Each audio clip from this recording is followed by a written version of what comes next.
Everyone, आप सभी का मेरे YouTube channel SS Tech Grip पे बहुत बहुत स्वागत है। और इससे पहले की जो वीडियो थी उसमें हमने IAM identity and access management के जो 100 क्वेश्चन थे वो हमने कवर किए थे, जो इंटरव्यू में पूछे गए या जो पूछे जा सकते हैं, और सिनेरियो बेस्ड जितने भी कंडीशन आपकी बनती है वो सारा हमने कवर किया था। तो उसी सीरीज में हम आगे बढ़ते हैं। तो आज हम पढ़ने जा रहे हैं अपना इलास्टिक ब्लॉक स्टोर। तो इसमें देखिए, अगर टॉपिक की बात करिए तो ये टॉपिक छोटा हो, बहुत लिमिटेड इसमें क्वेश्चन पूछे जा सकते हैं। लेकिन अगर आप इंटरव्यू में जाते हो, अगर आपसे पूछते हैं कि 3-4 टॉपिक आपके कौन से अच्छे हैं, तो आप इस टॉपिक का ईवीएस का नाम ले सकते हैं।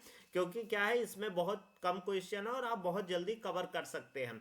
अगर और टॉपिक का बात करिए, जैसे अगर आप बात करते हैं बीपीसी की बात करिए, ऑटो स्केलिंग की बात करिए, लोड बैलेंसर की बात करिए, आईएम की बात करिए, तो इन टॉपिकों में हमने 100 क्वेश्चन कवर किया था। किसी के 2 पार्ट, किसी के 3 पार्ट आए थे, और जिसमें हमने काफी डिटेल में समझा था। जितनी भी सिनेरियो बेस्ड क्वेश्चन बन सकते थे हमने सारा उसमें बना के देखा भी था। लेकिन अगर आप ईवीएस की बात करते हैं तो इस टॉपिक में हम केवल 50 क्वेश्चन कवर करेंगे, और उतने में ही आपका सारा कवर हो जाएगा। जितने भी इसके सिनेरियो बेस्ड क्वेश्चन है, और जो या आपकी डेफिनेशन है, क्या क्या कंडीशन बनती है और किस तरह के क्वेश्चन उठते हैं, क्या क्या एक्टिविटी कर सकते हैं, वो सारा हम इसमें कवर करेंगे। तो अगर आपको ईबीएस आप पढ़ रखे हैं पहले से, तो आपको सीधा इस वीडियो को देख सकते हैं। अगर आपने ईबीएस पहले नहीं पढ़ा है तो आपको यहाँ पे आके, आप मेरे अगर YouTube चैनल पे आएंगे तो देखिए यहाँ पे हमने एक ईबीएस की प्लेलिस्ट हमारे पास है 10 वीडियो की। इसमें हमने पूरा कंप्लीट जितना भी ईबीएस से रिलेटेड जो कंडीशन बनती है, जो एक्टिविटी होती है, कि या तो आप बात करिए कि स्नैपशॉट क्या होता है, कैसे क्रिएट करते हैं, कैसे शेयर करते हैं, या ऑटोमेट करने के लिए हम डेटा लाइफ साइकिल मैनेजर का कैसे यूज करते हैं, या अगर आप बात करिए रूट वॉल्यूम को कैसे रिप्लेस करते हैं, या एक इंस्टांस से एक से ज़्यादा कैसे वॉल्यूम अटैच करते हैं, या अगर आप बात करो कि एक ईबीएस से एक से ज़्यादा इंस्टांस अटैच करना है वो कैसे करते हैं। तो इसमें हमने 5 या 6 10 वीडियो में 5 या 6 हमने लाइव ही किया था, और जिसको बहुत डिटेल में मैंने आपको बताया था कि क्या क्या स्टेप होता है, कैसे अटैच करते हैं, क्या क्या कंडीशन बनती है। और उसके बाद हमने 3-4 थ्योरी के कवर किए थे, जिसमें हमने कि ईबीएस क्या होता है, क्या टाइप है, क्या क्या कंडीशन है, क्या उसमें जो एडवांटेज है या क्या क्या डिसएडवांटेज है जिसकी वजह से हम दूसरा टाइप यूज करते हैं, वो सारा हमने काफी डिटेल में समझा था। तो अगर आपको ईबीएस का नॉलेज है तो आप इसकी जो हम इंटरव्यू का क्वेश्चन कवर करने जा रहे हैं उसको आप देख सकते हैं। अगर नहीं है, अगर आपको लगता है कि हम मेरा मतलब थोड़ा कॉन्सेप्ट क्लियर नहीं है या कहीं कहीं मैं फंस रहा हूं, तो आप ये 10 वीडियो एक दिन में आप कवर कर सकते हैं। 30-30 मिनट के करीब वीडियो हैं, तो आप समझो कि आपके 5 घंटे या 6 घंटे का ये पूरा लेक्चर होगा 10, तो वो आप 1 या 1.5 दिन में कवर कर लेंगे। उसको अगर आप कवर कर लेते हैं तो एक तरह से आप समझो ईबीएस के एकदम मास्टर हो जाएंगे। फिर आपको कहीं पे फंसने की जरूरत नहीं होगी। और मेरी गारंटी है कि अगर आप इसको कवर करके और इस क्वेश्चन को देखने आएंगे 50 को, तो आप आधे घंटे 1 घंटे में सरसरी निगाह से देख लेंगे और सारा आपका क्लियर होगा, कहीं भी आप फंसेंगे नहीं। तो अगर आपको पहले से पढ़ रखे हैं, आपको लग रहा है आपका कॉन्सेप्ट अच्छा है, तो आप हम सीधा इंटरव्यू वाले क्वेश्चन देखेंगे। अगर नहीं है तो आप वहां से वीडियो देख सकते हैं। और मैंने आपको बताया था कि यहाँ पे हमारा जो AWS सोल्यूशन आर्किटेक्ट का जो सर्टिफिकेशन एसोसिएट लेवल का होता है, वो मेरी सीरीज यहाँ पे ऑलरेडी चल रही है। तो उसको अगर आपको देखना हो यहाँ से देख सकते हैं। 61 वीडियो मैंने इसमें ऐड कर दिया। अभी इसमें अगर बात करिए 20-30 वीडियो और आएगी, उसके बाद ये टॉपिक आपका कंप्लीट हो जाएगा। तो अगर आप सर्टिफिकेशन के लिए जा रहे हैं, या अगर आप बात करिए कि सोल्यूशन आर्किटेक्ट की जॉब प्रोफाइल के लिए जा रहे हैं, तो अगर आपको इसमें AWS के सेक्टर में काम करना है तो आप इसको सीख सकते हैं, और बहुत डिटेल में मैंने बता रखा है। तो वहां से आप देख लीजिएगा। बाकी मैंने आपको बताया था, देखिए एक मेरी ये सीरीज चल रही है जो इंटरव्यू के लिए, इसमें हमने सारे टॉपिकों को लगभग लगभग जो इसमें हम कवर करते जा रहे हैं उसकी वीडियो यहाँ भी डालते जा रहे हैं। कि जैसे बीपीसी के हमने 100 क्वेश्चन कवर किया, ऑटो स्केलिंग का किया, या उसका लोड बैलेंसर का किया, या आईएम का किया, EC2 इंस्टांस का किया, तो वो यहाँ पे भी हम ऐड करते जाते हैं। तो ये बात आपको समझ में आ गई चलिए मैं यहाँ पे शुरू करता हूँ। देखिए 50 क्वेश्चन है, लेकिन इसी 50 में जितनी भी कंडीशन बनती है मैंने सारी कंडीशन ऐड कर दी है। अगर आप बात करते हैं कि ईवीएस के किस किस सेक्टर से क्वेश्चन या क्या कौन कौन से टॉपिक हैं जहां से पूछा जा सकता है, तो यहाँ पे देखिए मैंने कवर कर रखा है। लगभग 7 टॉपिक हैं जिनसे रिलेटेड, और किस तरह के क्वेश्चन आएंगे वो भी मैं आपको बताता हूँ। तो देखिए AWS EVS interview question topics क्या क्या है। एक तो आपसे देखिए बेसिक कॉन्सेप्ट हमेशा पूछा जाता है, और किसी भी टॉपिक के लिए आप जाते हैं तो बेसिक कॉन्सेप्ट पूछेंगे। तो इसमें भी पूछेंगे कि भाई ईवीएस होता क्या है, यूज कहाँ करते हैं, क्या कंडीशन होती है, इस तरह के जो बेसिक आपके डेफिनेशन होते हैं, और क्या है मतलब अगर ब्लॉक स्टोरेज है तो क्यों ब्लॉक बोला जाता है, ये सारी चीजें वो पहले पूछते हैं। उसके बाद आगे बढ़ते हैं। देखिए टाइप ऑफ ईवीएस, उसके बाद वो क्या पूछते हैं, टाइप पूछते हैं कि भाई आपके जो एसएसडी हैं जनरल पर्पज हैं, या आईओप्स प्रोविजन है, या अगर आप बात करो एसडीडी है उसमें आपका टाइप पूछ लेंगे, मैग्नेट का पूछेंगे। तो ये सारे मतलब क्या क्या इसके टाइप हैं, क्या क्या कंडीशन बनती है, वो सारा पूछते हैं। उसके बाद बैकअप एंड डेटा स्टोर। देखिए बैकअप इसको कैसे लेते हैं, या उसमें डेटा कैसे स्टोर आपका जो है उसको शेयर कैसे करते हैं। मतलब बेसिकली अगर आप बात करो स्नैपशॉट वगैरह का, वो कैसे आप करोगे, किसी दूसरे अकाउंट के साथ शेयर करना है, और वो सारी कंडीशन का। और सिनेरियो बेस्ड क्वेश्चन भी बहुत इसमें पूछे जाते हैं कि भाई हमारा एक इंस्टांस है वो मुंबई रीजन में चल रहा है, और हमें एक दूसरे अकाउंट के साथ उस इंस्टांस का जो डेटा है वो देना है, तो हम ईवीएस को कैसे शेयर करेंगे। तो देखिए डायरेक्ट तो ईवीएस शेयर नहीं किया जाता है, तो आप उसका जो मेथड है बताओगे, भाई स्नैपशॉट लेके उसको हम शेयर कर सकते हैं, वहां पे उससे वॉल्यूम क्रिएट कर लेंगे, ये सारी चीजें।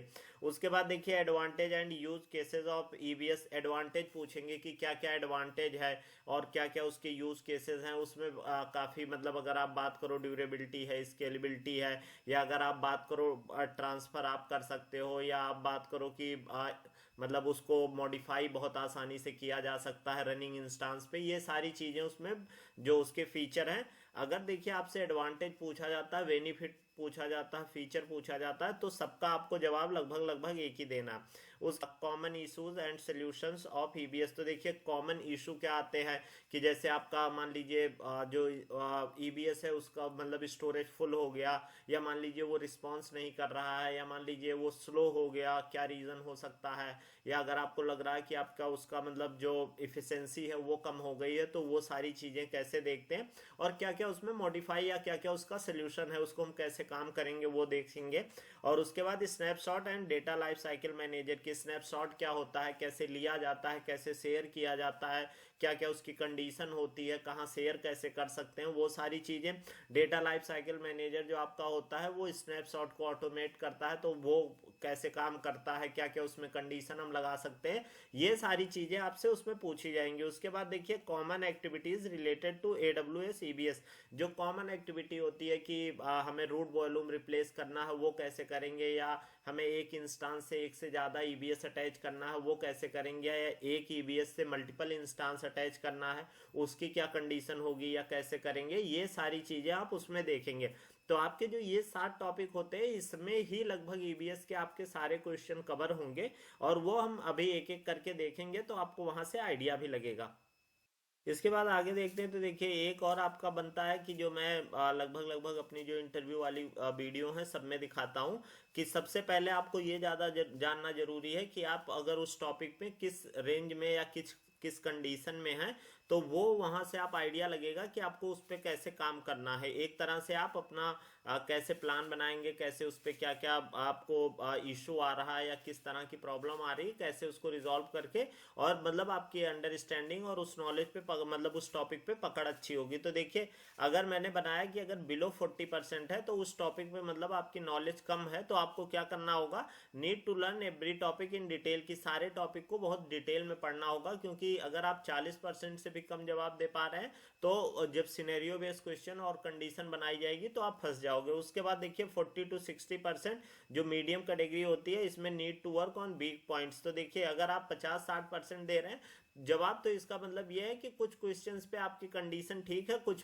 कि मतलब आपको कॉन्सेप्ट की नॉलेज नहीं है, तो उन टॉपिकों पे आपको काम करना होगा। इसमें जैसे देखिए अगर 50 क्वेश्चन है, अगर आप 20-30 क्वेश्चन डायरेक्टली जवाब दे पा जाते हैं बिना पढ़े, मतलब ऐसा है कि आपने क्वेश्चन देखा और बोला हाँ इसका जवाब मुझे पता, तो इसका मतलब ये हो गया कि आपकी ईबीएस की नॉलेज मतलब अच्छी है। कहीं कहीं टॉपिक में आप फंस रहे हैं तो उस पर आपको काम करना होगा। उसके बाद देखिए 60 to 90% जो है वो गुड कंडीशन होती है। Learn more about scenario based question, कि अगर आप 80-90% जवाब दे पा रहे हैं तो मतलब आपका टॉपिक तो अच्छा है, आपकी सारे जो कॉन्सेप्ट हैं वो क्लियर है, बट कहीं कहीं आप सिनेरियो बेस्ड क्वेश्चन में फंस रहे हैं। और उसके बाद अगर मोर देन 90% है तो कंडीशन आपकी वेरी गुड है, और जो आपका है your AWS EBS topic fully covered for interview, मतलब आपका पूरी अच्छे तरीके से तैयार है।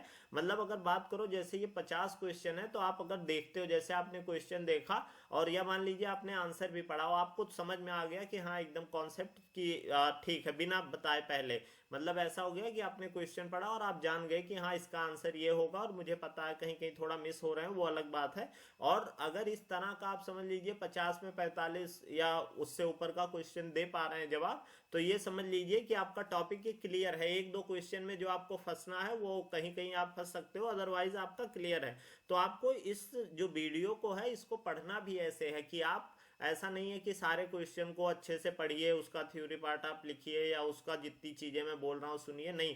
जो जो आपका क्वेश्चन लग रहा है कि ये क्लियर है उसको आप स्किप करते हुए जाइए, जहां लगे आपको फंस रहे हैं वहीं आपको काम करना है। क्योंकि देखिए पढ़ाने का जो तरीका मेरा है वो तो मैं ऐसे पढ़ाऊंगा कि हर क्वेश्चन को अच्छे से एक्सप्लेन करूंगा, लेकिन जो आपको लग रहा है बेसिक क्वेश्चन है उसको आप स्किप कर सकते हैं और ऐसे कर करके आप फास्ट फॉरवर्ड में पूरी वीडियो देख सकते हैं। तो देखिए सबसे पहले यहाँ पे अगर हम शुरू करते हैं कि देखिए मैंने आपको पहले भी बताया था कि किसी भी टॉपिक पे जब आप शुरू करेंगे तो सबसे पहला क्वेश्चन आपसे यही पूछा जाता है कि जिस टॉपिक को शुरू करते हैं कि वो होता क्या है। तो देखिए वही है कि व्हाट इज अमेजॉन ईबीएस, जो आपका ईबीएस होता है अमेजॉन, वो क्या होता है। तो देखिए Amazon elastic block store EBS is a persistent block level storage service design for use with Amazon EC2 instances. क्या होता है कि जो ब्लॉक लेवल का स्टोरेज होता है वो आपका क्या होता है, परसिस्टेंट होता है, मतलब एक तरह से कि इंस्टांस पे नहीं डिपेंड करता है। मैंने आपको बताया भी था कि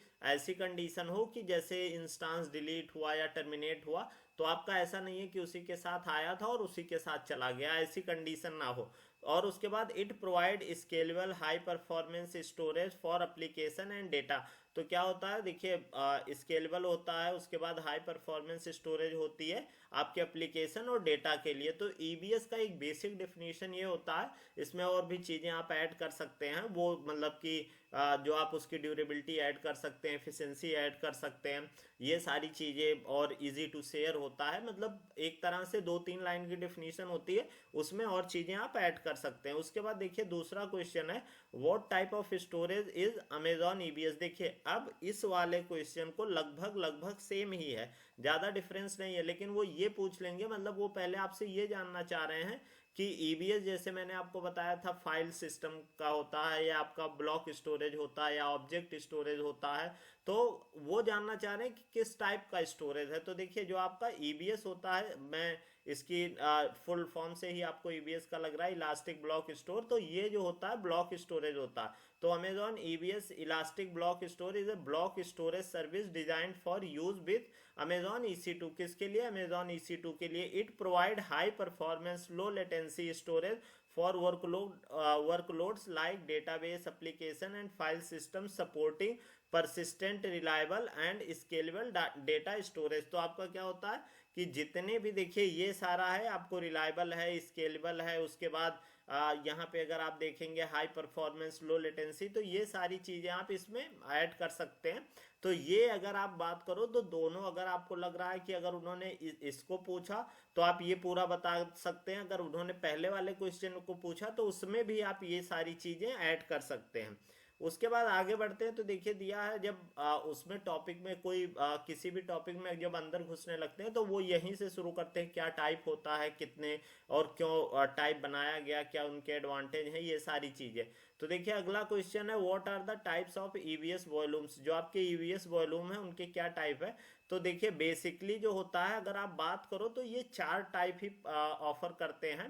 हालांकि जो इसमें भी है एसडीडी में भी 2 तरह से कर देते हैं, लेकिन अगर आप बात करो तो आपका देखो एक जनरल पर्पस एसएसडी होता है, एक प्रोविजन डायोप्स जो आपके एसएसडी होते हैं, और एक एसडीडी होता है और एक मैग्नेटिक। लेकिन जो आपका एसडीडी भी है उसमें भी 2 तरीके का है, एक कोल्ड एसडीडी है और एक थ्रूपुट ऑप्टिमाइज एसडीडी है। तो ये 2 तरीके उसमें होते हैं। तो बेसिकली अगर आप बात करो तो ये 5 तरह के आपके पास होते हैं। जनरल पर्पस होता है जिसमें आपके पास GP2 GP3 होता है, और किस कंडीशन के लिए होता है, फॉर बैलेंस परफॉर्मेंस, की आपको थ्रूपुट भी अच्छा चाहिए या आपको आयोप्स भी, दोनों सारी चीजें क्या चाहिए, बैलेंस में चाहिए। ऐसा नहीं है कि किसी चीज को आपको बहुत ज्यादा रिक्वायरमेंट है। उसके बाद दूसरा जो आपके पास ऑप्शन है, देखिए प्रोविजन आयोप्स हैं SSD।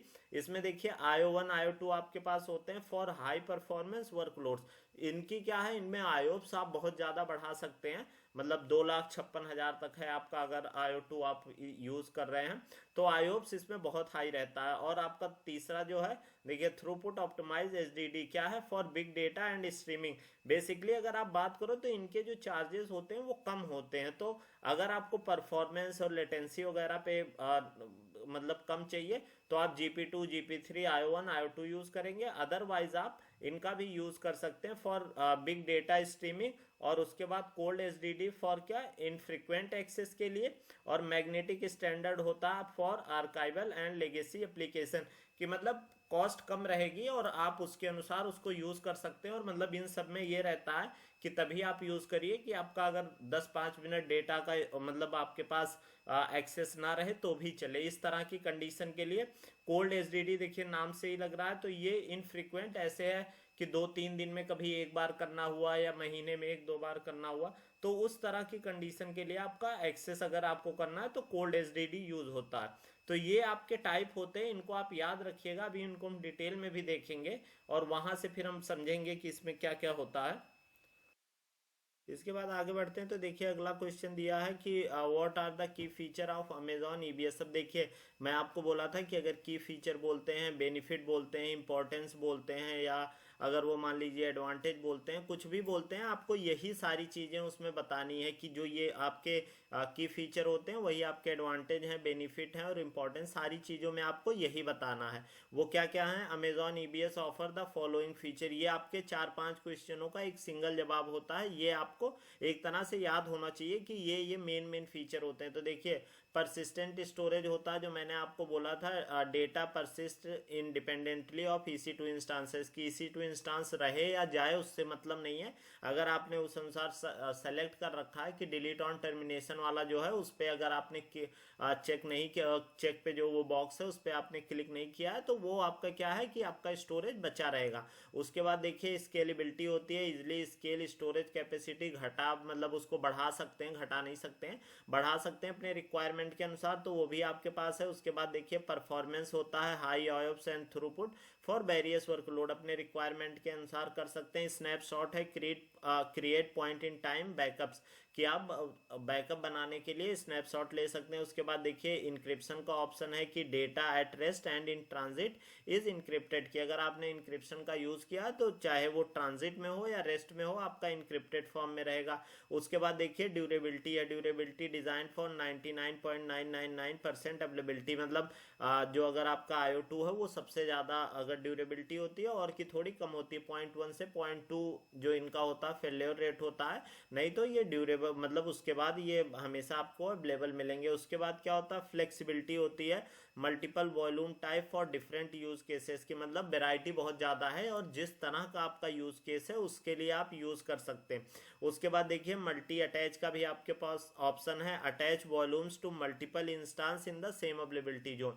ये आप ध्यान रखिएगा, जो EBS होता है वो अवेलेबिलिटी जोन स्पेसिफिक रहेगा, तो जिस अवेलेबिलिटी जोन में आपका इंस्टांस है उसी में आपका वॉल्यूम भी होना चाहिए, नहीं तो वो आप अटैच नहीं कर पाएंगे। वो मैंने अपनी लैब में आपको बहुत डिटेल में दिखाया भी था, तो वहां से देख सकते हैं। एक आपका ये लास्ट का बचता है कॉस्ट इफिशिएंसी, देखिए इसमें क्या है, पे एज यू गो प्राइसिंग की, जितना आपको मतलब जब तक आप यूज कर रहे हो तब तक आपको उसका प्राइसिंग देना है, उसके बाद नहीं देना। अगर आपने उसको डिलीट कर दिया तो वहां से उसका खत्म हो गया। जो आपका AWS का एक तरह से समझो कि जो पे एज यू गो प्राइसिंग होती है, तो ये AWS के लगभग लगभग सारी सर्विसेज का है।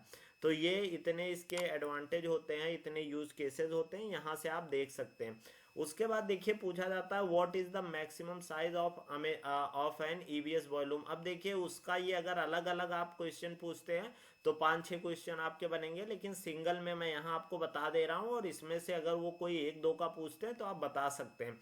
तो अगर मैक्सिमम साइज की बात करिए तो जो आपका मैक्सिमम वॉल्यूम है वो 64 TB का है। और ये ध्यान रखिएगा कि ये जो आपका है ये जो आपका 64 सपोर्ट करता है, ये नाइट्रो जो आपके सिस्टम इंस्टांस होते हैं उन पे सपोर्ट करता है, और वैसे अगर बात करिए तो 16 TB तक का सपोर्ट करता है।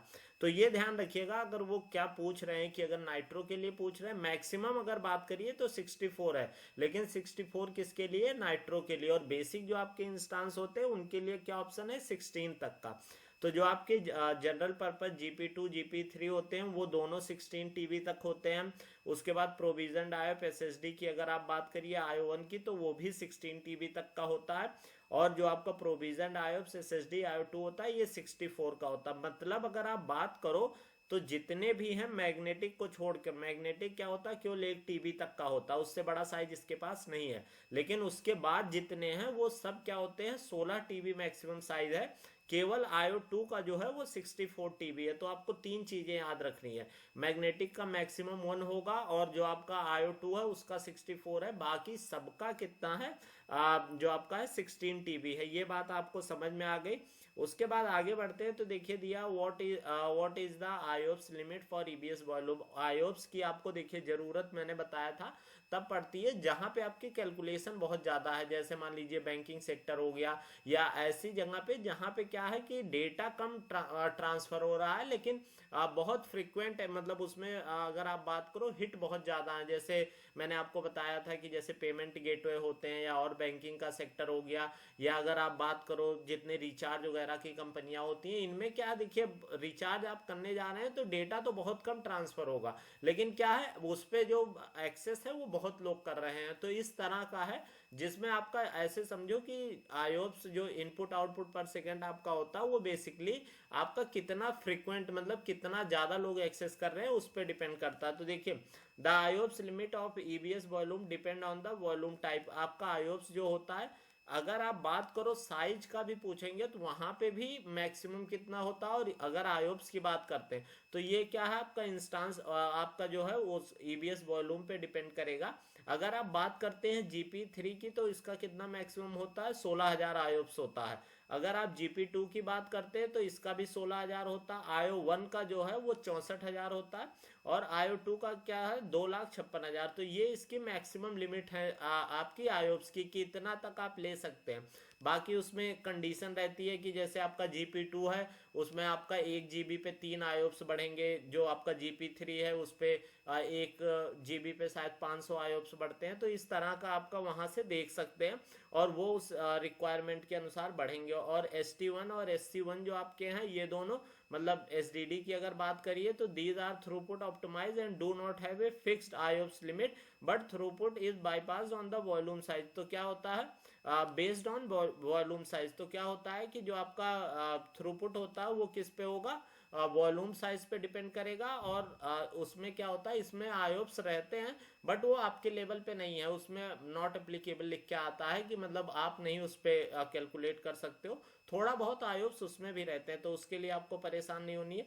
तो ये 4 चीजें आपके पास होती हैं। अगर मैं एक बार यहाँ पे आके और ये चीजें मैं आपको यहाँ पे दिखा देता हूँ तो यहाँ से आपको आइडिया लग जाएगा। जैसे मान लीजिए हम EBS पे आते हैं, यहाँ पे आके और यहाँ पे हम क्रिएट करने आते हैं, तो यहाँ पे आप देखोगे ये ऑप्शन आपके पास GP3 GP2 IO1 IO2 और जो आपका कोल्ड SDD है या थ्रूपुट ऑप्टिमाइज और मैग्नेटिक, ये इतने टाइप आपको यहाँ पे दिख रहे हैं। इसमें से कोई आप सेलेक्ट कर सकते हैं।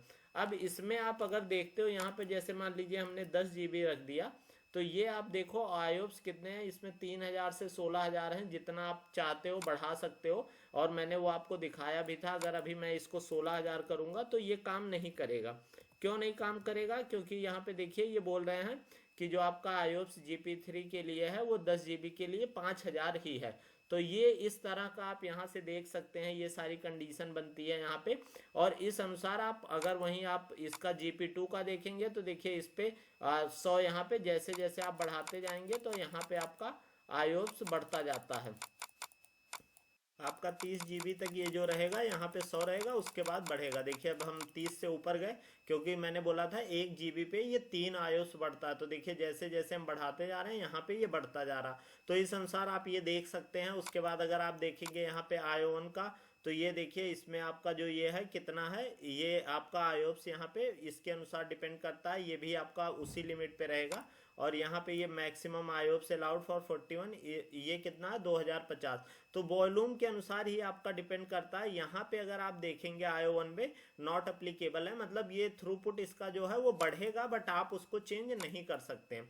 उसके बाद IO2 का है, देखिए ये आपका बढ़ता जाता है और इसमें भी उसी अनुसार साइज में बढ़ता जाता है।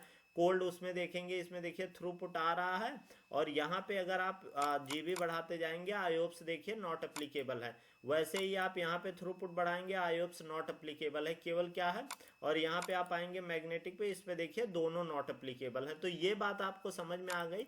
ये आपके टाइप होते हैं, इसके रिक्वायरमेंट के अनुसार आप वॉल्यूम इसमें घटा बढ़ा सकते हैं, उसी रेशियो में आपके थ्रूपुट और IOPS बढ़ते हैं। तो ये बात आपको यहाँ से समझ सकते हैं, जो आपके टाइप दिख रहे हैं और जो कंडीशन। उसके बाद एक चीज और मैं यहाँ पे दिखाना भूल गया आपको, मैं दिखा देता हूँ।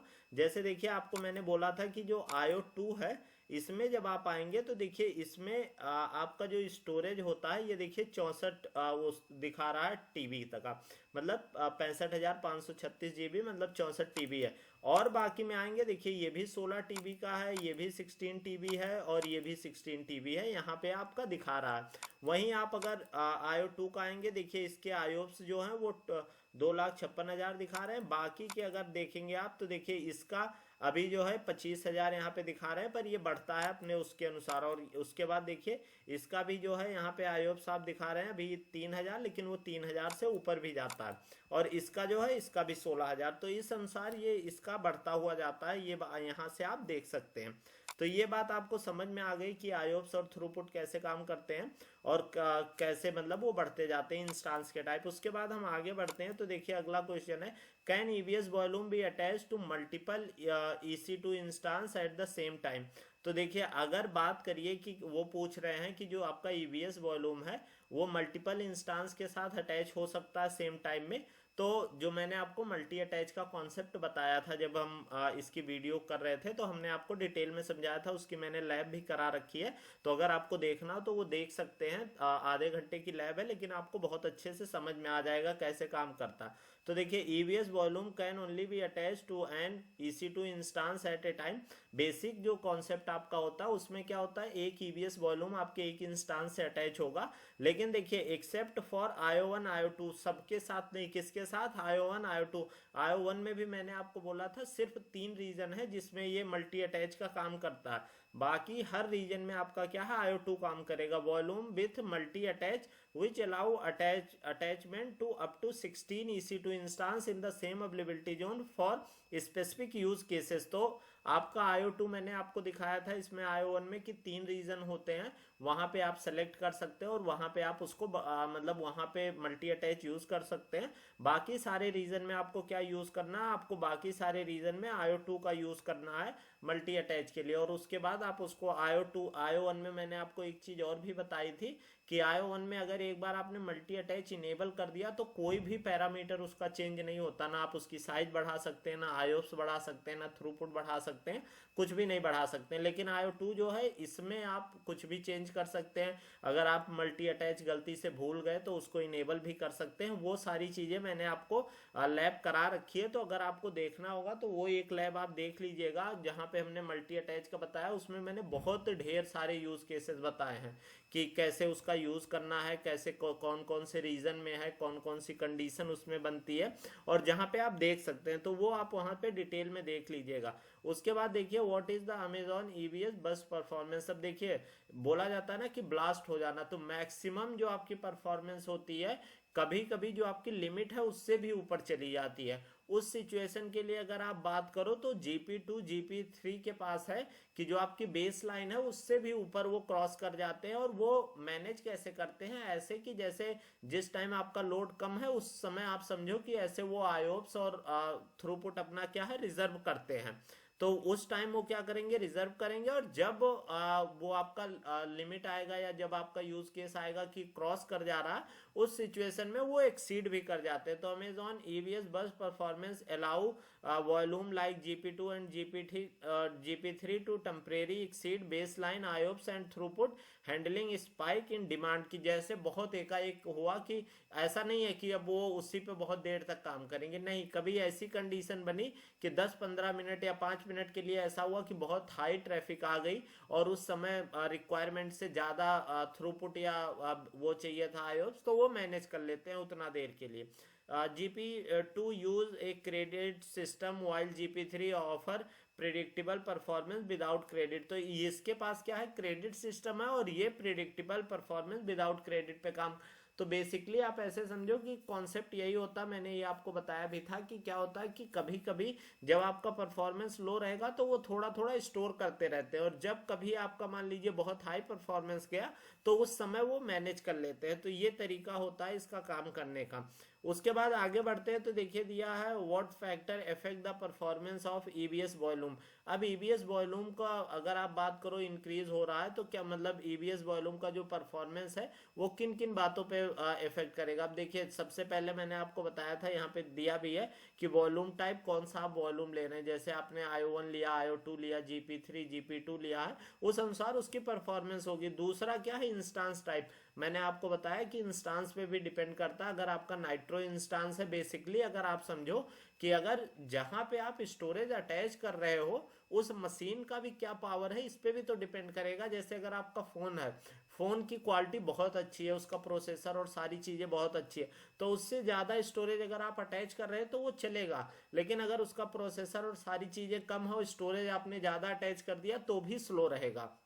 तो आपका इंस्टांस टाइप पे भी डिपेंड करता है। उसके बाद देखिए नेटवर्क परफॉर्मेंस, जो आपका नेटवर्क परफॉर्मेंस है कि आपने क्या कितना सेट कर लिया है और किस अनुसार, वो उस पर डिपेंड करेगा। उसके बाद instance placement in relation to EVS volume and application performance, और बाकी एप्लीकेशन वगैरह परफॉर्मेंस पे कि किस तरह का। तो ये सारे जो होते हैं पैरामीटर आपके किस पे इफेक्ट करते हैं, जो आपका ईबीएस का परफॉर्मेंस होता है उस पे। उसके बाद आगे आते हैं how can you monitor EBS performance. EBS का जो वो है परफॉर्मेंस, उसको कैसे मॉनिटर करते हैं। तो you can use Amazon CloudWatch metrics to monitor EBS performance including throughput, IOPS and latency. तो मैंने वहां पे आपको दिखाया था रीड आयोप्स है, राइट आयोप्स है, उसके बाद वॉल्यूम का ट्रांसफर है, बाइट कितना ट्रांसफर हो रहा, बहुत ढेर सारे पैरामीटर हैं जो आप उसमें मॉनिटर कर सकते हैं। उसके बाद set alarm for critical threshold and analyze trend to ensure optimal performance and detect issue early. तो देखिए उसके बाद और क्या आपके पास ऑप्शन है कि आप सेट कर सकते हैं कि जो कोई भी मतलब जैसे मान लीजिए आपने आयोप्स पे सेट कर दिया कि आपने ले रखा 16,000, लेकिन आपने बोला कि 12,000 आए तो मेरे पास अलर्ट आ जाए, जिससे मैं उस अनुसार उस पर आगे काम कर सकूं कि क्यों हाई जा रहा है या क्या इशू है। नहीं तो आपका पता चला 16,000 क्रॉस हो गया, फिर आपका सिस्टम स्लो हो जाएगा। तो ये सारी चीजें हैं कि आप उसको मतलब अलार्म सेट कर सकते हैं। और जो आपका एसएनएस होता है, सिंपल नोटिफिकेशन सर्विस, उसके थ्रू आप मेल भी भेज सकते हैं, और जिससे आपको पता चल जाए कि हाँ अभी कुछ इशू आ रहा है और आपका ये पैरामीटर इस मतलब रेंज में पहुंच गया जितना आपने अलार्म सेट कर रखा है। उसके बाद आगे बढ़ते हैं तो देखिए दिया can EVS volume be shared across region. अब देखिए ये मैं आपको बोल रहा था, ये सिनेरियो बेस्ड क्वेश्चन होते हैं और इसी में वो घुमा के पूछ सकते हैं। अगर वो मैंने भी आपको बताया कि वो बोलेंगे मेरा मुंबई में EC2 एक इंस्टांस चल रहा है, उसके साथ वॉल्यूम अटैच है, उसको मुझे मान लीजिए सिडनी रीजन में ले जाना है, या अगर वो बोलते हैं कि हमें किसी दूसरे अकाउंट पे ले जाना है, तो वो सारी चीजें आप कैसे मैनेज करोगे। तो आपको सबसे पहले ये बोलना है कि आप ईबीएस को ट्रांसफर नहीं कर सकते हो, ये आप बोलना कि ईबीएस को ट्रांसफर नहीं कर सकते हो, आपको क्या करना होगा, उसको करने का तरीका है कि आप स्नैपशॉट के थ्रू ही कर सकते हो। ऐसा नहीं है कि ईबीएस डायरेक्ट ट्रांसफर हो जाएगा। तो देखिए, no EBS volume can not be shared across region, region हो गया, अकाउंट हो गया, आप उसको शेयर नहीं कर सकते हैं। They are limited to the availability zone in which they are created, जिस अवेलेबिलिटी जोन में क्रिएट किए गए हैं वहीं पे वो काम करेंगे, उसके अलावा नहीं। However you can create snapshot, snapshot create कर सकते हैं and copy them to other region for use with new volume. तो आपको क्या करना है कि पहले स्नैपशॉट क्रिएट करना है, अदर रीजन में या अदर अकाउंट पे आप उसको शेयर कर सकते हैं, और वहां जब वो चला जाएगा स्नैपशॉट, उससे आप वॉल्यूम क्रिएट कर लेंगे, तो जो वॉल्यूम आपका पहले था वही क्रिएट होने के बाद भी रहेगा। तो ये होता है, लेकिन आप डायरेक्ट क्या है, ट्रांसफर नहीं कर सकते हैं। उसके बाद आगे बढ़ते हैं, तो देखिए दिया है, can you change the type of an EBS volume, जो आपका ईबीएस का वॉल्यूम का टाइप है उसको आप चेंज कैसे कर सकते हैं। Yes, you can change the volume type of an EBS volume, और यहाँ पे देखिए फ्रॉम GP2 GP3 और IO1 while it is attach to an EC2 instance without down time. तो देखिए, मैंने ये आपको बताया भी था कि उसमें आपके पास ऑप्शन आता है कि जो आपका वॉल्यूम है उसको आप चेंज कर सकते हो, और अपने रिक्वायरमेंट के अनुसार जो आपका साइज बढ़ाना बढ़ा सकते हो, या कोई दूसरा वॉल्यूम टाइप आपको लेना है तो वो ले सकते हो। उसको कैसे करते हैं उसकी मैंने लैब करा रखी है, और यहाँ पे अगर आप देखोगे, जैसे मान लीजिए अगर हम यहाँ पे GP2 का मान लीजिए एक हम यहाँ पे 10 GB का मैं आपको दिखा भी देता हूँ थोड़ा सा। यहाँ पे मान लीजिए हमने एक ये वॉल्यूम क्रिएट कर दिया, कुछ नहीं, सिंपल सा हमने करके, और ये क्रिएट होने में हालांकि थोड़ा टाइम लेता है। उसके बाद जब ये क्रिएट हो जाता है तो अभी मैं तब तक और क्वेश्चन हम देखते हैं, फिर मैं भी आपको आके इसको दिखा दूंगा कि जैसे देखिए अभी ये क्रिएट हो गया है। अब यहाँ पे अगर आप आते हो एक्शन में, यहाँ पे आते हो मॉडिफाई पे, तो देखिए अभी हमारे पास ये क्या था, GP2 था, अब इसको आप GP3 कर दोगे और यहाँ पे आके मॉडिफाई कर दोगे, सिर्फ इतना ही करना है। और आपका ये देखिए अब GP जो 2 था वो किस में मॉडिफाई हो जाएगा, GP3 में। हालांकि अभी जो ये टाइम लेता है मॉडिफाई होने में, देखिए यहाँ पे आ गया GP3, अभी इसमें कुछ स्टोरेज वगैरह नहीं है, तो ये देखिए अवेलेबल हो गया। तो इस तरह से ये काम करता है, इसको किसी और में भी आप चेंज करना चाहो कर सकते हो। तो इस तरह से आप, कुछ बिल्कुल सिंपल है, वो मैंने आपको लैब दिखा भी रखी है, तो वहां से आप देख सकते हैं इसको कैसे चेंज किया जाता है। उसके बाद आगे आते हैं, तो देखिए दिया, what factor should you consider when choosing N EBS volume. अब देखिए ये पूछ रहे हैं कि किन बातों का ध्यान रखना है जब आप एक ईबीएस वॉल्यूम सेलेक्ट करने जा रहे हैं, और अपने एप्लीकेशन के अनुसार कैसे। क्योंकि देखिए सबसे इंपॉर्टेंट क्वेश्चन अगर आप बात करो, बाकी सारी चीजें कि मॉडिफाई करना, हमें बढ़ाना है, उसके एडवांटेज क्या है, डिसएडवांटेज, वो सबसे मेन जो आपके लिए है कि बोला जाता है ना कि अब आप ये काम करने जा रहे हो, तो ये कैसे डिसाइड करोगे कि कौन सा आपका ईबीएस वॉल्यूम आपके कंडीशन के अनुसार ठीक है। तो मैंने आपको पहले ही बता दिया कि अगर आपको जनरल पर्पज के लिए कंसीडर करना है कि आपका ऐसा है थ्रूपुट और आयोप्स बैलेंस और बहुत हाई नहीं चाहिए, तो आप GP2 GP3 ले लो। अगर मान लो आपको ऐसे लग रहा है कि उसमें भी अगर आपको आयोप्स वगैरह बहुत ज़्यादा चाहिए, तो आप IO1 IO2 पे जाओ, या आपको थ्रूपुट ऑप्टिमाइज चाहिए तो आप SDD पे जाओ, या अगर आपको लग रहा है कि भाई स्टोरेज रखना बहुत ज़्यादा यूज़ नहीं करना, तो आपका कोल्ड SDD है और इन सब का यूज़ कर सकते हो। तो इस तरह से मतलब कॉस्ट ऑप्टिमाइज के लिए क्या ऑप्शन होगा, सारी चीज़ें आपको ध्यान रखनी होंगी, तभी आप उस पर राइट सेलेक्ट करते हो। तो देखिए, consider workload requirement, volume type, GP2 IO2 ST1 storage capacity, IOPS throughput needs, ये आपको ध्यान रखना है कि आपको थ्रूपुट और आयोप्स कितना चाहिए। कॉस्ट इफिशिएंसी, कि जैसे आपको कॉस्ट में अगर बचाना है तो आपको नीचे का, जैसे GP2 का कॉस्ट जो होता है GP3 से ज़्यादा होता है, तो आप GP3 लो। और उसके बाद आप क्या ध्यान रखोगे कि और भी कम करना है तो आप SDD में आओ, तो ये आपके पास ऑप्शन होते हैं। उसके बाद इंक्रिप्शन फॉर सिक्योरिटी, बैकअप, आप देखिए इंक्रिप्शन का ध्यान रखना अगर आपको करना है। Backup strategy, snapshot durability and instance compatibility, कि आपका किस तरह का इंस्टांस है।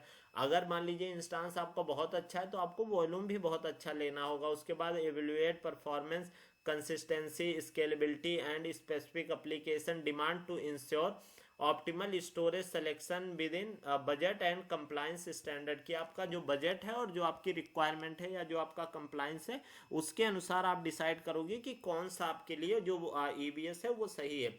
तो ये बात आपको समझ में आ गई। आपको सारी चीजें देखनी होंगी। मेनली देखो, अगर और चीजें हैं, और चीजें आप इधर उधर हो सकती हैं, लेकिन आपको अपने परफॉर्मेंस का, थ्रूपुट, आयोप्स और कॉस्ट, ये तीन चीजें पैरामीटर आपके दिमाग में होनी चाहिए।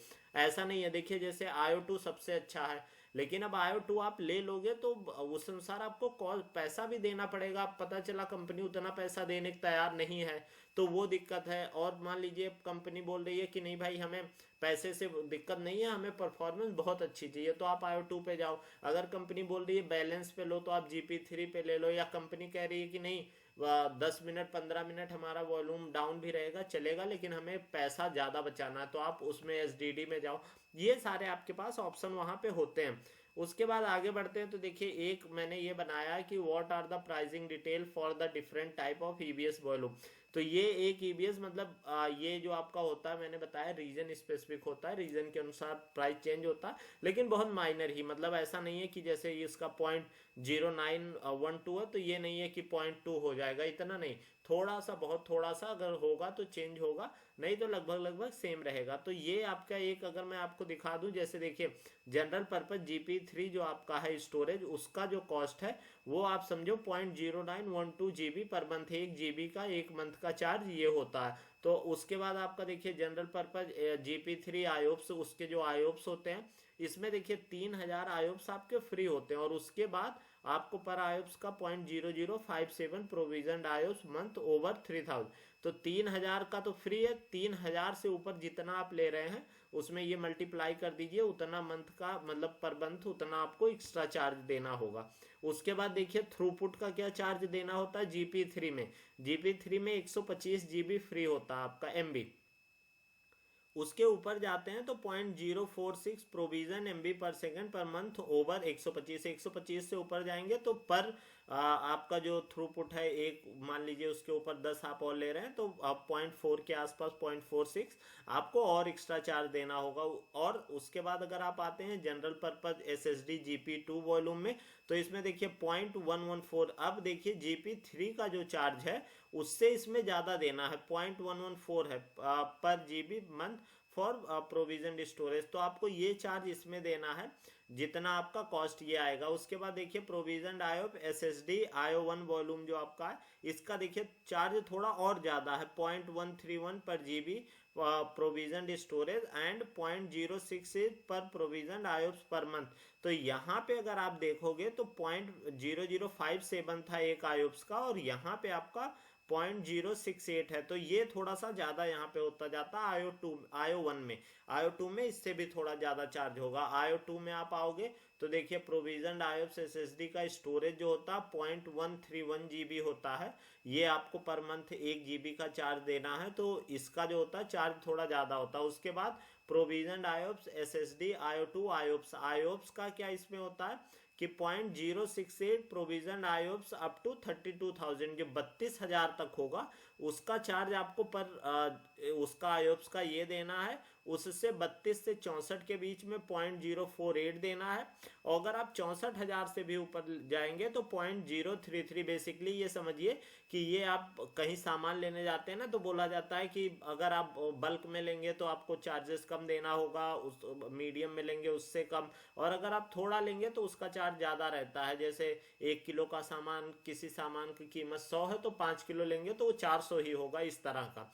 तो इसी तरह की कंडीशन यहाँ पे भी बनती है कि जब आप आयोप्स ज़्यादा लेते जाएंगे उस अनुसार ये कंडीशन आपकी यहाँ पे डिफाइन होगी। तो ये बात आपको समझ में आ गई। उसके बाद आगे बढ़ते हैं, तो देखिए दिया what is an Amazon EBS snapshot. अब स्नैपशॉट क्या होता है? स्नैपशॉट मैंने क्या बोला था कि एक तरह से आप समझो जो आपका वॉल्यूम है उसका आप एक इमेज ले रहे हो। किस एक होता है जो आपका AMI होता है, अमेजॉन मशीन इमेज, वो क्या होता है? वो होता है आपके इंस्टांस का स्नैपशॉट, मतलब इंस्टांस की इमेज ली जाती है। और इसमें क्या होता है? इसमें आपके वॉल्यूम की इमेज ली जाती है। तो an Amazon EBS snapshot is a point in time backup for of an EBS volume. Snapshot are incremental capturing only change data and can be used to restore volume or create new volume once in different region। तो देखिए क्या होता है कि इसमें बहुत ढेर सारी आपकी कंडीशन बनती है क्या हुआ आपका, एक उसमें उन्होंने जैसे आपने स्नैपशॉट ले लिया, तो दोबारा जब आप ले रहे हो तो ऐसा नहीं है कि पूरे डेटा का स्नैपशॉट लेता है, जो इंक्रीमेंटल चेंज हुआ उसके बाद जो आपने लिया था लास्ट, उसके बाद से जो डेटा उसमें आया है उस आपके ईबीएस में, उसको इंक्रीमेंटल करके और ऐड करता जाएगा। तो इस तरह से इसका स्नैपशॉट लिया जाता है। और बेसिकली यूज क्या है, देखिए एक तो आपका डेटा का बैकअप रहेगा, दूसरा आपका क्या है, आप उसको दूसरे रीजन में ट्रांसफर कर सकते हो, दूसरे अकाउंट के साथ ट्रांसफर कर सकते हो, ये सारी चीजें उसमें है। और वो मैंने आपको लैब में दिखाया भी था कि वहां से आप डिटेल में समझ सकते हो कि कैसे चीजें मतलब आप अपने स्टोरेज को दूसरे रीजन में ट्रांसफर कर सकते हो। इसके बाद आगे बढ़ते हैं तो देखिए दिया है how do EBS snapshot work. अब स्नैपशॉट से रिलेटेड क्या क्या चीजें आपसे पूछी जा सकती हैं। तो EBS snapshot capture the data on your volume at the specific point in time. जिस पे आप स्नैपशॉट क्रिएट के लिए क्लिक किए उसी टाइम तक का डेटा उसमें रहेगा, उसके जस्ट बाद भी जो जैसे मान लीजिए आपका स्नैपशॉट क्रिएट होने में 15 मिनट का समय लग रहा, तो ऐसा नहीं है कि उस ड्यूरेशन में जो डेटा आ रहा उसको भी वो स्नैपशॉट के अंदर आएगा, नहीं, जिस टाइम आपने क्लिक किया उस टाइम तक का डेटा वो कैप्चर करेगा, उसके बाद का डेटा उसमें नहीं आएगा। तो वही है on your volume at specific point in time when you create a snapshot AWS store only the block that have change since the last snapshot. उसके बाद क्या होता है कि अगर मान लीजिए आपने दोबारा स्नैपशॉट लिया तो उसके बाद जो डेटा आया था पहले स्नैपशॉट को लेने से दूसरे स्नैपशॉट के बीच में जो डेटा आया था उसको उसमें ऐड ऑन कर देगा। ऐसा नहीं है कि वो फिर पूरे का एक बार दोबारा लेगा, नहीं, जो चेंज हुआ है उसका वो स्नैपशॉट लेता जाएगा। तो ये बात आपको समझ में आ गई। उसके बाद देखिए आगे आता what is AWS data life cycle manager. अब वो पूछ रहे हैं कि जो आपका डीएलएम होता है वो क्या होता है। तो डीएलएम का काम सिर्फ और सिर्फ क्या होता है, ऑटोमेट करना कि पर्टिकुलर टाइम पे और उसके अनुसार आपका देखिए जो आपका स्टोरेज है वो स्नैपशॉट भी लेता जाएगा और लास्ट के जैसे आप कंडीशन लगाते हैं उस अनुसार वो डिलीट करता जाएगा। चाहे आप टाइम के अनुसार कंडीशन लगाओ, चाहे आप स्नैपशॉट के जैसे आपने बोला लेटेस्ट 5, तो वो 5 स्नैपशॉट रखेगा, जैसे ही छठा लेगा तो जो पहला स्नैपशॉट था उसको डिलीट हो जाएगा, फिर सातवां लेगा दूसरा होगा, मतलब लेटेस्ट 5 को वो रखेगा उसमें। AWS Data Lifecycle Manager automate the creation, retention and deletion of EBS snapshot and EBS backed AMI. It help manage backup policy, ensuring compliance, cost efficiency and data protection with minimal manual intervention. तो basically देखिए manual का क्या है कि आप snapshot खुद भी ले सकते हैं, लेकिन वो बोल रहे हैं कि आप किसके through, data life cycle manager के थ्रू ले सकते हैं। और वो आपकी जो कंप्लायंस है कि जैसे आपने बोल दिया कि हमें लास्ट के 60 डेज का स्टोरेज चाहिए, तो वो 60 डेज तक का स्नैपशॉट जो है वो रखेगा। या मान लीजिए आपने कॉस्ट के अनुसार बोला कि भाई इतने स्नैपशॉट हम नहीं रख सकते हैं, हमें लास्ट के 2 स्नैपशॉट चाहिए, अगर कुछ इशू आए तो हम वहां से उसको रिट्रीव कर लेंगे, बाकी स्नैपशॉट हमें नहीं चाहिए। तो वहां से उसके पास एक और ऑप्शन आपके पास आ गया कि उसमें कॉस्ट इफिशिएंसी में कि आप 2 ही स्नैपशॉट रख रहे हैं और आपका डेटा को उस अनुसार प्रोटेक्ट कर सकते हैं। तो सारी चीजें जो आपकी होती हैं ऑटोमेट करता है क्या, आपका जो डेटा लाइफ साइकिल मैनेजर होता है डीएलएम। इसकी मैंने एक लैब करा रखी है और उसमें मैंने इसका थ्योरी का पार्ट भी बताया था, तो वो आपका जो ईबीएस वाला है उसमें ही वीडियो पड़ी है, अगर आपको देखना होगा तो देख लीजिएगा। एक मैंने स्नैपशॉट का बताया और एक आपका डेटा लाइफ साइकिल मैनेजर का, उसमें मैंने सारे यूज केसेस भी इसके डिस्कस किए हुए हैं। उसके आगे बढ़ते हैं तो देखिए how can you automate EBS snapshot creation. एक देखिए आपसे तो ये डेफिनेशन पूछ लिए तो आपको समझ में आ गया। अब यहाँ वो बोल रहा है कि हमें ऑटोमेट करना है, हमें स्नैपशॉट लेना और उसको ऑटोमेट करना है, तो कैसे करेंगे। तो automate EBS snapshot creation using AWS data life cycle manager का आपके पास ऑप्शन होता है टू डिफाइन पॉलिसीज और AWS backup for centralize manner. आप AWS बैकअप का भी यूज कर सकते हैं, लेकिन वो अगर आप मान लीजिए केवल स्नैपशॉट के लिए बात कर रहे हैं तो आपका data life cycle manager sufficient है। अगर और आप उसमें आगे बढ़ते हैं तो आप AWS बैकअप का भी यूज कर सकते हैं। Alternatively use Amazon event bridge to trigger lambda function for snapshot creation based on schedule on specific event. उसके अलावा आपके पास जो Amazon इवेंट ब्रिज होता है इसका भी यूज कर सकते हैं लैम्डा फंक्शन के अनुसार ट्रिगर करने का। जैसे देखिए इवेंट ब्रिज का बहुत ज्यादा एडवांटेज होता है, जैसे मान लीजिए आपने कुछ चीजें ट्रिगर करनी है जैसे आपको पता है कि आपकी जो वेबसाइट है उसमें ट्रैफिक दिन में आती है, उसमें 9 बजे ट्रैफिक आएगी, और जैसे मान लीजिए आपको पता है कि वो जो वेबसाइट है वो लॉगिन करने की है, आपने एक ऐप बना रखा है, वो क्या है कि जो एम्प्लॉय होते हैं वो लॉगिन करते हैं, तो एम्प्लॉय आपके 9 बजे आएंगे, 5 बजे 6 बजे जाएंगे। तो उस इंस्टांस को आपको पूरे दिन चलाने से अच्छा आपने क्या बोला कि भाई 9 से 5 चलना, तो इसको 8 बजे मान लो स्टार्ट कर दो और शाम को 7-8 बजे बंद कर दो, रात भर क्यों चले। तो इस सब सिचुएशन के लिए आप इवेंट ब्रिज का बहुत अच्छा यूज कर सकते हैं। आप क्या करेंगे, स्टॉप इंस्टांस का ट्रिगर करेंगे और वो आप इवेंट ब्रिज में अपने रूल सेट कर देंगे और लेमडा फंक्शन से ट्रिगर करेंगे, तो लेमडा फंक्शन ऑटोमेटिकली जैसे ही सुबह 8 बजे बनेगा वो इंस्टांस को स्टार्ट कर देगा और जैसे ही रात के 8 बजेंगे उसको बंद कर देगा, और तब तक वो बंद रहेगा, आप उस पर टाइम सेट कर सकते हैं। तो ये सारा जो एडवांटेज है उसी अनुसार आप स्नैपशॉट के लिए भी ट्रिगर कर सकते हैं, आप डीएलएम का ना यूज करके स्नैपशॉट को ट्रिगर कर सकते हैं, वो भी आपके पास ऑप्शन होता है। तो ये आपके पास एक देखिए डेटा लाइफ साइकिल मैनेजर का हो गया, एक AWS बैकअप का हो गया, एक इवेंट ब्रिज, तो ये आपके पास ऑप्शन होते हैं। उसके बाद देखिए what is the retention policy for EBS snapshot. अब रिटेंशन की आपको डेटा कब तक रखना है ये भी आपके लिए बहुत जरूरी है। अब आपका जिस अनुसार प्रोजेक्ट है, जैसे जो उसकी कंप्लायंस है, जो उसकी रिक्वायरमेंट है, उस अनुसार आप उसका डेटा रखेंगे। तो the retention policy of EBS snapshot determine how long snapshot are kept before deletion, की मतलब जब तक आप ये डिसाइड करोगे कि कब तक आपके उस इंस्टांस का जो आपका स्नैपशॉट है उसको रखना है, क्योंकि वो भी तो जरूरी है कि आपको अगर डेटा का बैकअप रखना है तो आपको उसको रखना पड़ेगा।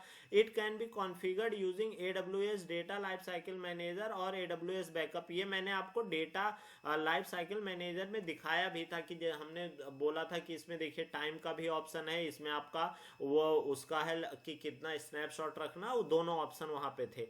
तो specify retention period to manage storage cost and ensure compliance. तो आप अपने जिस अनुसार है कॉस्ट को मैनेज करने के लिए और कंप्लायंस के लिए आप उस पर काम कर सकते हैं कि जो जो आपको डेफिनेशन मतलब जो जो आपकी रिक्वायरमेंट है उस अनुसार आप उसको स्टोर कर सकते हैं।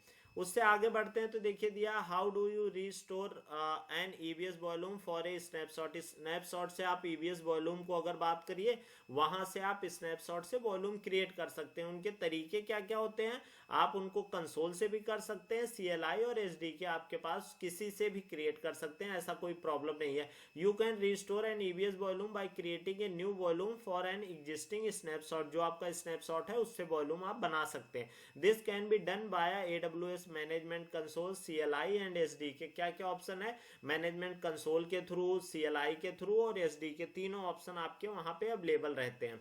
उसके बाद आगे बढ़ते हैं तो देखिए what is the difference between EBS snapshot and AMI snapshot. दो चीजें हैं, आप एक EBS का जो स्नैपशॉट मैंने बोला कि आप वॉल्यूम का स्नैपशॉट ले रहे हो उसमें सिर्फ वॉल्यूम आएगा, और जो आप AMI अमेजॉन मशीन इमेज ले रहे हो उसमें इंस्टांस टाइप और इंस्टांस का जो मतलब कॉन्फ़िगरेशन है सारा उसमें सब कुछ आता है, तो वो सारा आपका स्नैपशॉट AMI में आएगा। तो EBS snapshot are used for backing up a single volume whereas an AMI snapshot is used to create a machine image that include the operating system application and data on of an EC2 instance। जितनी चीजें हैं AMI में सब आएंगी, और snapshot में क्या आप सिर्फ वॉल्यूम का स्नैपशॉट ले रहे हो, तो आप जो वॉल्यूम है वो आएगा, उसमें क्या इंस्टांस टाइप है, क्या ऑपरेटिंग सिस्टम है, ये सारी चीजें नहीं आएंगी। उससे आगे बढ़ते हैं तो देखिए दिया है how can you encrypt EBS volume. EBS volume को आप इनक्रिप्ट कैसे कर सकते हैं, तो वो मैं जब आपको दिखाया भी था कि जब हम वॉल्यूम क्रिएट करते हैं तो वहां आपके पास ऑप्शन आता है कि KMS का यूज करके आप उसको इनक्रिप्ट करना चाहेंगे। तो EBS volume can be encrypted using AWS key management service, जो KMS होता है आपका। When you create an EBS volume you can choose to encrypt it using a KMS key. तो आप क्या KMS की का यूज करके उसको इनक्रिप्ट कर सकते हैं, वहां पे आपके पास वो ऑप्शन रहता है। उसके बाद आगे बढ़ते हैं, देखिए can you encrypt existing EBS volume. अब देखिए आपने क्रिएट कर लिया, उस टाइम आपको नहीं करना था, फिर आपने सोचा कि भाई नहीं ये जो डेटा है ये इंपॉर्टेंट है, तो क्या हम इसको दोबारा इनक्रिप्ट कर सकते हैं। तो देखिए existing EBS volume can not be directly encrypted. Put you can create a snapshot of the volume, then create an encrypted copy of the snapshot and finally create a new encrypted volume for the snapshot. तो देखिए अगर पूछा जाता है कि हमें EBS का हमने शुरू में नहीं किया, अब हमें इनक्रिप्ट करना कर सकते हैं, तो सीधा अगर बोला जाए कि ईबीएस को इनक्रिप्ट करने का, तो बोलोगे आप नहीं कर सकते हो। तो कि उसका कंडीशन क्या होता है, उसमें कंडीशन ये होती है आपको इनक्रिप्ट करने का क्या तरीका होता है। इनक्रिप्ट करने के लिए आप पहले स्नैपशॉट लोगे, स्नैपशॉट को इनक्रिप्ट करोगे, उसके बाद फिर उससे वॉल्यूम क्रिएट करोगे, वो आपका वॉल्यूम जो रहेगा वो इनक्रिप्टेड रहेगा। ये आपका तरीका होता है। उसके बाद आगे बढ़ते हैं तो देखिए दिया है what happen when you encrypt an EBS volume. जब आप ईबीएस वॉल्यूम को एक इनक्रिप्ट करते हो तो क्या होता है उसमें, मतलब बेसिकली ये पूछना चाह रहे हैं कि जैसे ईबीएस वॉल्यूम को इनक्रिप्ट किया तो वो डिक्रिप्ट कब होगा, या हमारा अगर कहीं ट्रांसफर करना है तो वो इनक्रिप्टेड फॉर्म में ही होगा, मतलब डेटा इन ट्रांजिट। मेन इसका कॉन्सेप्ट यही है कि जब आपका डेटा ट्रांसफर हो रहा है तब भी क्या वो इनक्रिप्टेड है। तो encryption is a transparent to the application and ensure that the data on the volume is encrypted at rest. All data in transit between the EC2 instance and EBS volume is also encrypted. Rest में है तब भी encrypt है, और आपका अगर वो कहीं इन ट्रांजिट में है तो भी वो आपका इनक्रिप्टेड फॉर्म में है, चाहे आपका EC2 इंस्टांस और EBS के बीच की बात करो, या अगर आप बात करो उसका स्नैपशॉट, अगर एक इनक्रिप्टेड वॉल्यूम है उसका स्नैपशॉट भी क्रिएट करोगे वो भी इनक्रिप्टेड होगा, फिर उससे वॉल्यूम क्रिएट करोगे वो भी इनक्रिप्टेड ही रहेगा, उसमें आप चेंज नहीं कर सकते हो। तो ये इसके तरीके होते हैं। उसके बाद आगे देखते हैं, देखिए what is the EBS encryption key use for EBS encryption key. The encryption key from AWS KMS is used to control the encryption and decryption of the data in the EBS volume। तो EBS जो आपका encryption की होती है, जो उसका use क्या करते हैं, इनक्रिप्ट और डिक्रिप्ट दोनों काम, वही इनक्रिप्ट भी करेगा और फिर डिक्रिप्ट करने के लिए। नहीं तो अगर आपका डेटा इनक्रिप्ट हो गया और आप डिक्रिप्ट ही नहीं कर पाओगे तब तो वो आपके लिए किसी काम का ही नहीं रहा। तो दोनों काम है, इनक्रिप्ट और डिक्रिप्ट दोनों करना।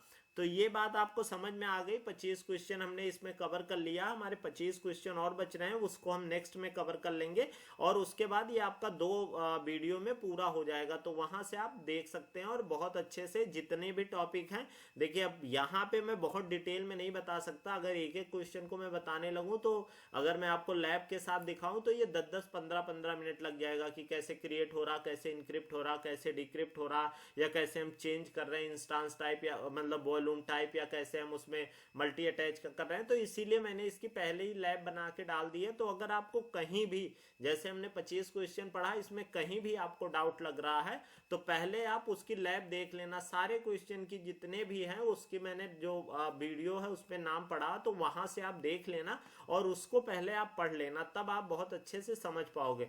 तो इस वीडियो में इतना ही रखते हैं, इससे आगे की चीजें हम नेक्स्ट वीडियो में करेंगे। और आप अपना और अपने परिवार का ध्यान रखिए। चैनल पर नए हैं तो चैनल को सब्सक्राइब जरूर करिए। Bye bye, take care, keep learning.